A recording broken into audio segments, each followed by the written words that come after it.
อยากให้คุณผู้ชมดูคลิปวิดีโอนี้หน่อยครับที่มีคนเห็นเหตุการณ์บันทึกเอาไว้ได้ขณะที่ทอร์นาโดลูกหนึ่งกำลังก่อตัวในเมืองโคเขตแมคเคลนเคานตี้ใจกลางรัฐโอคลาโฮมาระหว่างเกิดพายุเมื่อวันพฤหัสบดีที่ผ่านมาตามเวลาในท้องถิ่น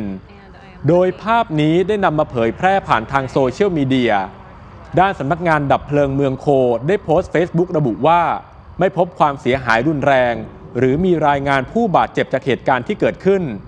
คาดว่าสภาพอากาศในภูมิภาคนี้จะเลวร้ายลงในช่วงสุดสัปดาห์โดยเกิดพายุฝนฟ้าคะนองลูกเห็บขนาดใหญ่กระแสลมแรงที่สามารถก่อให้เกิดความเสียหายได้นะครับ